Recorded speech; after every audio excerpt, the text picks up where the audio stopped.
Hasilnya ini.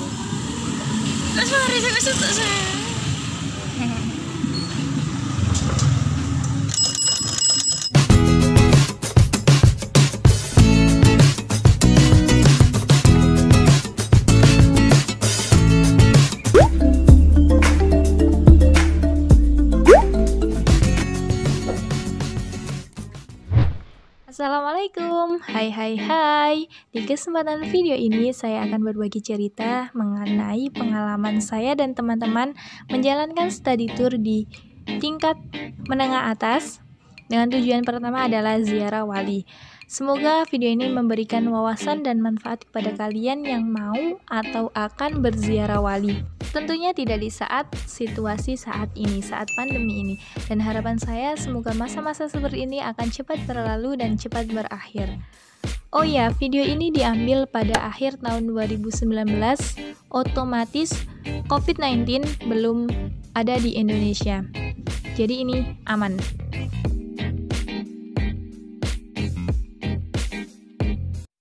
Tujuan pertama kami ziarah wali adalah ke makam Raden Rahmat atau yang biasa kita kenal dengan Sunan Ampel.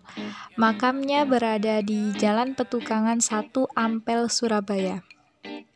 Jadi gini teman-teman, ayah dari Sunan Derajat dan Sunan Bonang ini merupakan salah satu waliullah yang berdarah biru atau ningrat yang merupakan keponakan Raja Brawijaya Majapahit. Wow, sehingga beliau sangat muda dalam menyebarkan agama Islam di Pulau Jawa. Meski pada saat itu Raja tidak mau memeluk agama Islam, namun dengan baik hatinya beliau memberikan tanahnya untuk penyebaran agama Islam di Pulau Jawa. Oh ya, selain di sini ada makam Sunan Ampel, juga ada 2 lagi makam yang termasyhur lah di kalangan peziarah apabila kesini, yaitu makam Mbah Soleh dan Mbah Son Haji yang merupakan 2 murid dari Sunan Ampel. Karomah dari Mbah Soleh adalah beliau dapat hidup 9 kali meski sudah wafat. Sedangkan karomah Mbah Son Haji, beliau dapat mengatur pengimaman ke arah kiblat. Lebih jelasnya dan lebih tepatnya, kalian bisa langsung saja searching di Google. Oke, setelah tahlil kita langsung beranjak ke Jadi teman-teman, parkir bis dengan makamnya ini cukup lumayan jauh. Jadi kalian harus pakai ojek atau dokar untuk pergi ke sana dengan merogoh kocek 10.000 2 orang per tumpangan atau per motor. Tapi ini untuk pergi saja. Setelah sampai di Sunan Giri atau yang bernama asli Muhammad Ainul Yakin, ini merupakan makamnya terletak di Dusun Giri Gajah Kebo Mas, Kota Gresik. Kalau menurut Silvi, ini makamnya berada di tempat tinggi kedua setelah Sunan Muria. Dan mitosnya setiap kalian mencoba untuk menghitung anak tangganya, itu pasti jumlahnya akan berbeda-beda setiap orang. Nah, kalian bisa buktikan apabila kalian kesini nih.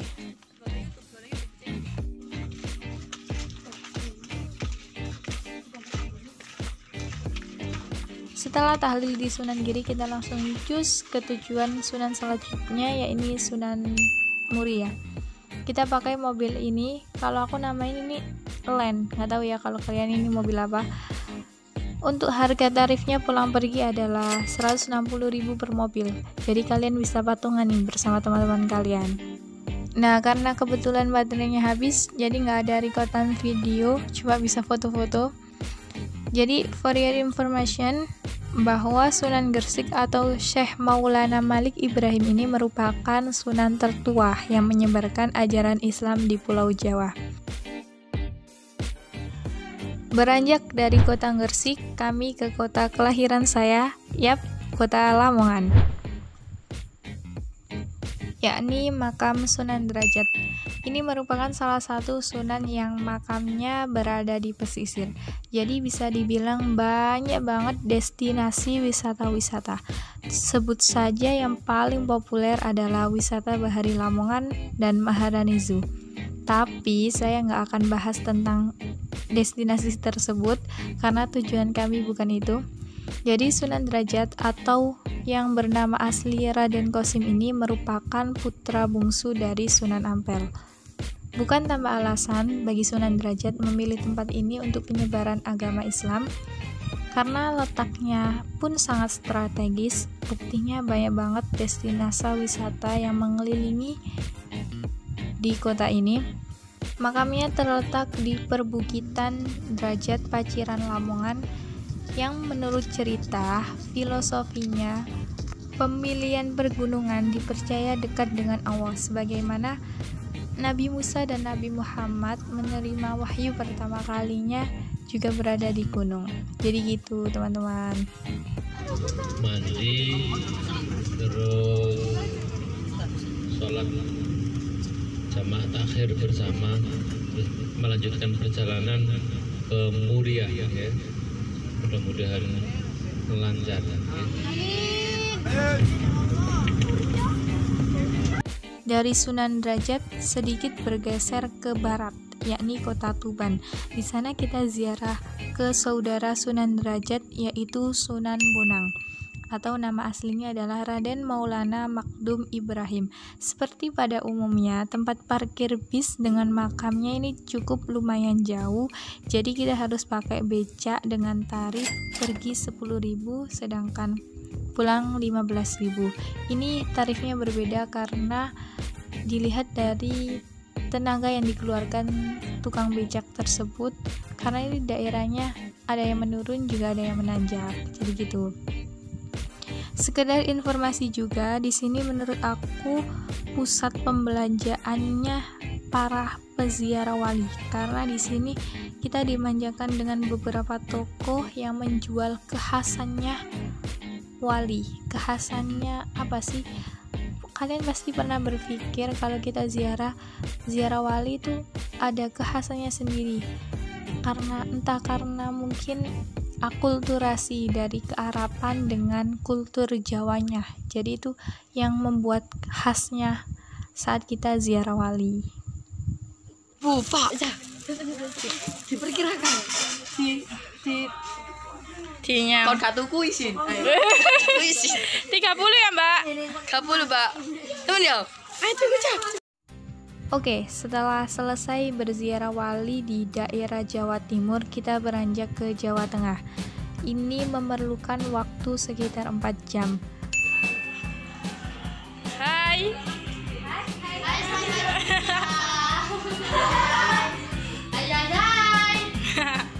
Setelah sampai di penginapan, kita cukupkan energi dengan beristirahat dan bersih-bersih sebelum kita melanjutkannya berziarah wali ke Sunan Muria.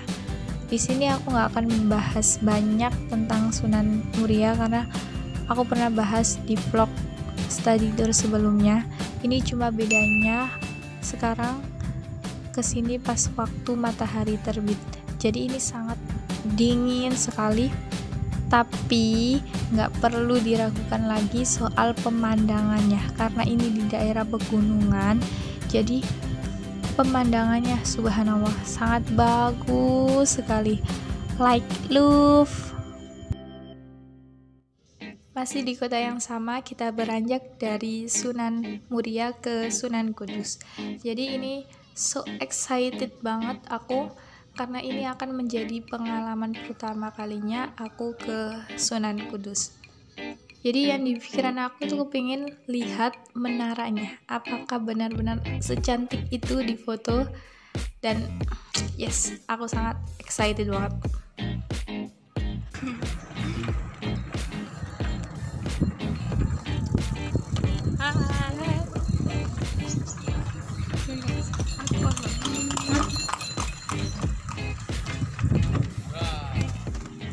Dari tempat parkir bis, kita harus menggunakan becak dengan tarif 15.000 per becak untuk 2 orang, yang nantinya uangnya akan ditukar dengan kupon. Ini beneran seru banget. Kalian bisa lihat nih ekspresiku ketika naik becak. Ini anggring banget. Tahu gak sih bahasa anggring? Kayak PW gitu, posisi buena. Kalian harus coba nih. Setelah sampai, subhanallah, aku tertakjub, aku terkagum dengan bangunannya, apalagi bangunan menaranya ini, karena ini salah satu ikon rohaninya kota Kudus dengan akulturasi Hindu, Jawa, dan Islamnya. Karena kalian pasti tahu khasnya kota Kudus ini dengan nuansa merah batanya. Perlu diingat lagi bahwa ikon ini menjadi saksi bisu Kanjeng Sunan Kudus dalam menyebarkan agama Islam di sini, tanpa menghilangkan kultur budaya rakyat asli di sini yang awalnya beragama Hindu, sehingga rakyat di sini juga nyaman akan keberadaan, akan kedatangan dari Kanjeng Sunan Kudus. Contohnya saja, masjid ini seperti bangunan candi kan? Ya, seperti itulah toleransi Kanjeng Sunan Kudus dengan rakyat Hindu Kudus. Satu lagi, Sunan Kudus ketika Idul Adha tidak menyembelih sapi, karena Kanjeng Sunan Kudus tahu bahwa rakyat di sini sangat mendewakan hewan satu ini. Sebagai gantinya, Sunan Kudus menggantinya dengan hewan kerbau. Jadi nggak masalah kan? Jadi seperti itulah yang harus kita contoh dari Kanjeng Sunan Kudus adalah sikap toleransinya. Dan dia ketika membimbing umatnya untuk meluruskan, beliau tidak dengan kekerasan, namun dengan sikap toleransinya untuk memperpadukan kultur budaya asli dengan agama yang dibawa Sunan Kudus. Jadi seperti itu teman-teman.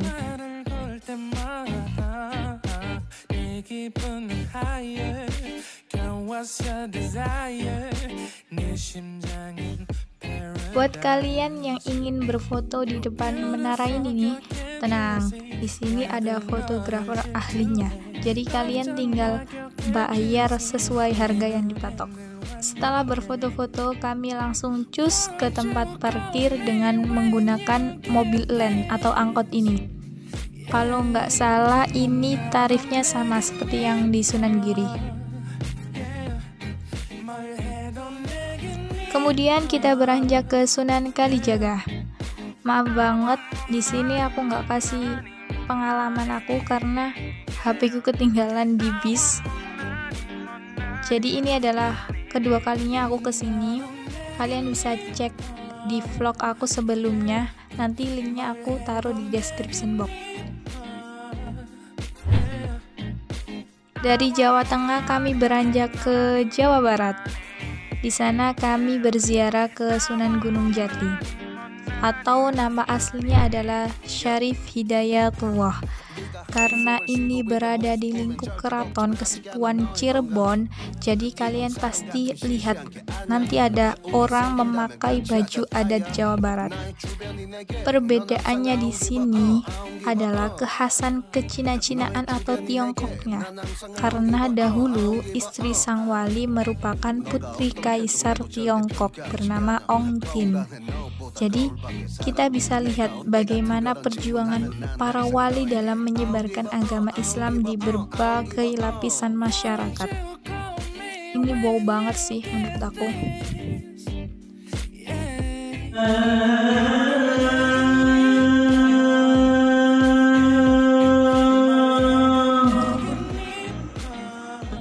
Alhamdulillah, selesai sudah kegiatan kami berziarah ke 9 waliullah yang ada di Pulau Jawa. Oh ya, sebelum saya mengakhiri video ini, izinkan saya memberikan tips-tips kepada kalian. Oke, 1. Wajib bagi berziarah untuk menyediakan uang receh, entah itu uang koin atau uang kertas. Ini sangat berguna sekali sih menurut aku, entah itu untuk transport beca atau angkot atau untuk membayar tarif ke kamar mandi. Jadi ini wajib banget buat para peziarah. Kedua, buat kalian yang mabuk kendaraan, kurangin bermain gadget di kendaraan saat kendaraan melaju, karena ini akan membuat pusing dan mual. Jadi mending kalian istirahat, cukupkan energi untuk perjalanan selanjutnya. Yang terakhir, yang ketiga, badan kalian harus selalu fit dan tetap bugar. Jadi kalian harus memaksimalkan istirahat sebelum kalian berangkat. Karena berziarah wali ini bukan perjalanan yang mudah ya, karena harus naik turun bus, dan apalagi tempat makamnya ini berada di kebanyakan berada di tempat dataran yang tinggi. Ini juga membuktikan bahwa karomah dan maunah yang diberikan oleh Allah kepada orang-orang zaman dahulu adalah kesaktian, karena pastinya harus naik turun gunung. Nah, kita bisa lihat kan makamnya ada beberapa ada yang di dataran tinggi atau pegunungan. Jadi gitu. Oke, terima kasih. Semoga perjalanan saya ini bermanfaat kepada kalian, terutama buat saya juga. Terima kasih. Wassalamualaikum warahmatullahi wabarakatuh. Bye bye bye.